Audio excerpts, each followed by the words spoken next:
তৃণমূল কংগ্রেস মুখপাত্র কুণাল ঘোষ বিহারে এনডিএ জোটের জয়ে বিশেষ বার্তা দিয়েছেন। তার সংযোজন, বিহারের সমীকরণ বাংলার সঙ্গে যুক্ত নয়, বিহারের কোনো প্রভাব এ রাজ্যে পড়বে না। বাংলার রাজনীতি দাঁড়িয়ে উন্নয়ন, সম্প্রীতি, আত্মসম্মান এবং মানুষের অধিকারের ভিত্তির ওপর।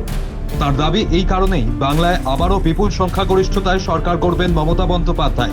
তিনি এও দাবি করেন, 2026-এর বিধানসভায় 250-রও বেশি আসন পেয়ে চতুর্থবার ক্ষমতায় আসবে তৃণমূল কংগ্রেস। বিজেপির কিছু নেতা, বাংলার অথবা সর্বভারতীয় বিজেপি, তারা বিহারের সঙ্গে বাংলাকে রিলেট করে এরপর বাংলা এই ধরনের একটা ন্যারেটিভ তৈরি করতে চাইছেন।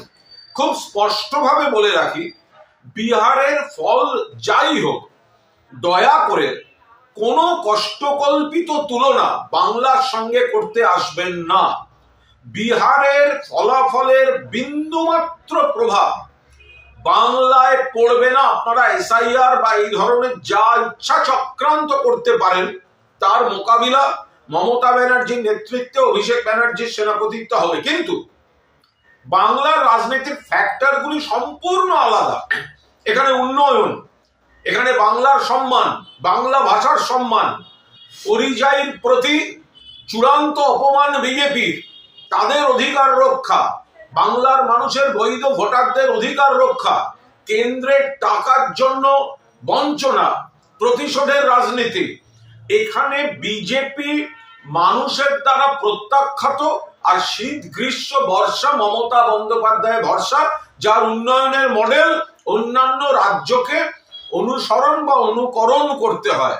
ফলে বিহারের রেজাল্ট যাই হোক, তার প্রভাব বাংলায় পড়বে না এবং সম্পূর্ণ ফ্যাক্টরগুলি আলাদা। এখানে তৃণমূল মানুষের বন্ধু এবং সামাজিক, আর্থসামাজিক কাঠামোয় মানুষের আর্থিকভাবে, সামাজিকভাবে তৃণমূল বন্ধু, এবং বিজেপি বঞ্চনা, উপেক্ষা, অপমান, অস্তিত্বের সংকট তৈরি করে দেওয়ার জন্য বিজেপি এখানে শত্রু।